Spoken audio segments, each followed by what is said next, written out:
বোধাই বন্ধু আসিল বুঝছেন, দুইজনে আসিল বেকার। ঠাস করে একদিন এক বোধাই একটা মনোটন আর 70 লাখ টাকা নিয়ে দ্বিতীয় বোধার সামনে এসে উপস্থিত বলেন কি। দ্বিতীয় বোধাই এটা দেখে কোনো রিয়াকশন কোনো কিছুই করে নাই, ও নর্মাল রয়েছে।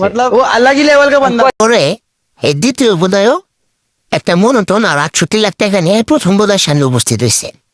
দুইটা একটু বোধাই বুঝছেন, দুইজনে নর্মাল রয়েছে। উর্কিস পারকিস টাকা পয়সা বাঁধতেছে, খাইতেছে, ফিরতেছে। ভুট করে দুজনের বিয়া ঠিক হয়েছে, বিয়া শাদী হয়েও গেছে।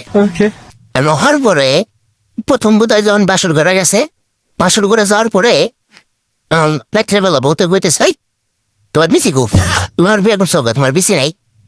আর কই না, আমার বিসি এলাম বেঁচে হালাইছি 72 লাখ টাকা। বিসি বেচছ মানে? ফেসবুকে দেখলাম এর আগে, বুঝছাও বেশির দাম নাকি 72 লাখ। বেকার আসিলাম এর লেগে বেঁচে হালাইছি। আর এটা তো কোনো কামের জিনিস না, নড়া দিলে সোয়া দিলে পৃথিবীর মতো ঘুরে। আমি এটা দেখছি বসে বসে, আপনারা একটু দেখেন। পরে দ্বিতীয় বোধের লোক আছে বাসর করে যাওয়ার পরে দ্বিতীয় বোধের বউ আছে, ওই তোমার তো যন্ত্রপাতি কিচ্ছুই নেই, সুমান কি করছো ওইটি? কয় আর কয়ও না, আমার বন্ধু হইলো বেশি বেছে 72 লাখ টাকা কামাইছে। আমি কি করছে চালাক কম নাকি? আমি তো বেশি বেশছি আমার টুনটুনিও বেশ চালাইছি। হ্যাঁ, কয় টুনটুনি বেশ মানে? কয় হয় এই জায়গায় আসলে তুমি দরা খাইছি বুঝছাও। কয় কেমনে?